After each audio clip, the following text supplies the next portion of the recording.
जय हिंद दोस्तों। तो मैं हूं ऋतुराज कुमार सिन्हा और आप सभी का स्वागत है अपने बायोलॉजी क्लास ऋतु बायो में।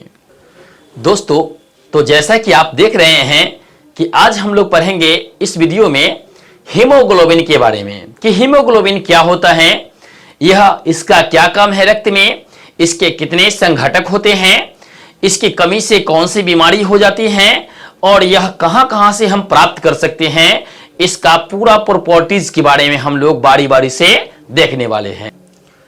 तो आइए देखते हैं हीमोग्लोबिन के बारे में। तो हीमोग्लोबिन है क्या बाबू? तो हीमोग्लोबिन आपके रक्त में पाए जाते हैं। रक्त के किस रक्त में पाए जाते हैं? तो हम जानते हैं कि रक्त के 3 संघटक होते हैं। एक होते हैं आरबीसी, एक होते हैं डब्ल्यूबीसी और एक होते हैं ब्लड प्लेटलेट्स। तो आपका हीमोग्लोबिन जो होता है वह पाया जाता है आरबीसी में। आरबीसी में आपका हीमोग्लोबिन पाया जाता है। लेकिन हीमोग्लोबिन है क्या? तो हीमोग्लोबिन एक प्रकार का पिगमेंट होता है, यानी कि कहे तो एक क्या वर्णक होता है। क्या होता है? एक प्रकार का पिगमेंट है, मतलब कि यह वर्णक है जो क्या करता है, रक्त को लाल रंग देने का काम करता है। यानी कि रक्त का जो रंग लाल होता है वह किसके कारण होता है? हीमोग्लोबिन के कारण होता है। तो आप समझ गए कि रक्त का रंग क्यों लाल होता है? हीमोग्लोबिन के कारण। देखिए दोस्तों, इसमें क्या होता है, हीमोग्लोबिन के केंद्र में लोहा पाया जाता है। क्या पाते हैं? लोहा, जिसे फेरस कहते हैं। लेकिन सवाल आता है एग्जाम्स में, आपको कई बार पूछेंगे कि हीमोग्लोबिन के केंद्र में कौन सा लोहा पाया जाता है। तो याद रखेंगे इसमें पाया जाता है आयरन पारफेरिन। क्या होता है? आयरन पारफेरिन पाया जाता है।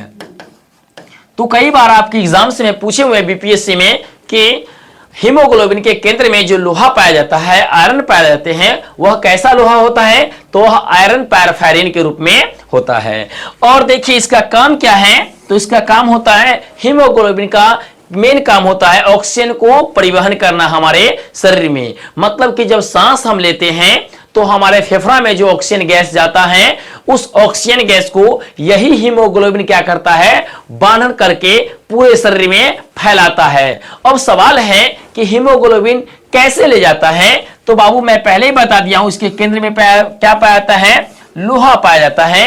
कैसा लोहा? आयरन पारफेरिन पाया जाता है। यह क्या करता है, ऑक्सीजन को पकड़ करके, मतलब इसमें ऑक्सीजन के साथ संयोग करने का क्षमता होता है और यह क्या करता है, ऑक्सीजन से संयोग करके और ऑक्सीजन को ले जाता है हमारे पूरे बॉडी में।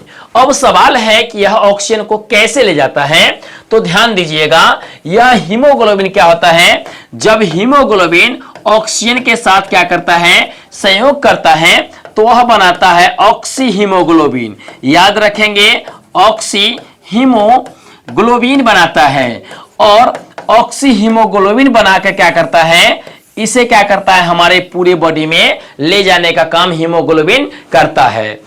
अब सवाल है कि यह एक हीमोग्लोबिन का अणु कितने ऑक्सीजन के अणु के साथ संयोग करता है?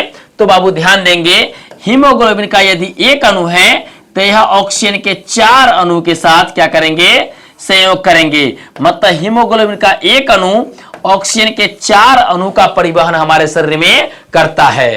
अब हम देखते हैं हीमोग्लोबिन के भाग। तो जब हम हीमोग्लोबिन को कई खंड में तोड़ते हैं तो हीमोग्लोबिन बेसिकली 2 खंड में टूटते हैं। एक होते हैं हेम, या ही से कहते हैं हीमैटिन भी कहते हैं। हेम को हम लोग हीमैटिन भी कहते हैं, हीमैटिन भी कहते हैं। पहला भाग टूटता है हेम या हीमैटिन। यह क्या होता है, हीमोग्लोबिन का रंगीन भाग होता है, मतलब कलरफुल भाग होता है।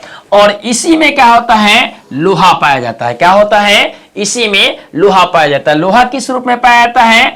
तो आयरन पारफेरिन के रूप में, आयरन पारफेरिन के रूप में कहते हैं, इसमें लोहा पाए जाते हैं। ध्यान रखने योग्य बात होता है कि ये जो हिम है, रंगीन भाग है जिसमें लोहा पाया जाता है, वह हीमोग्लोबिन का केवल 5% हिस्सा होता है।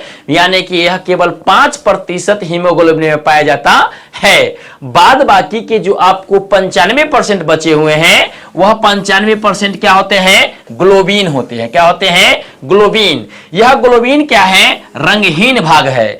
तो जानने योग्य बात है कि यदि हीमोग्लोबिन का 5% हिस्सा ही रंगीन है तो वह कितना हार्ड रंगीन है, जो वह पूरे हीमोग्लोबिन को तो रंगीन कर रहा है, साथ साथ में पूरे रक्त को भी रंगीन कर रहा है।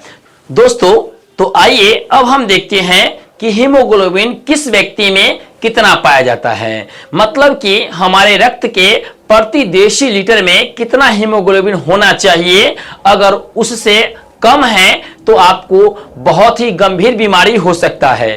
तो वयस्क पुरुष के प्रति 100 ml रक्त में आपका हीमोग्लोबिन होना चाहिए। अगर इससे कम है तो आपको एनीमिया रोग हो जाएंगे, मतलब आप एनीमिया रोग से ग्रस्त हो जाएंगे। यदि कोई महिला है तो महिला में कितना होना चाहिए, तो उसमें 12 ग्राम से 15 ग्राम के बीच क्या होना चाहिए, हीमोग्लोबिन होना चाहिए प्रति डेसीलीटर में।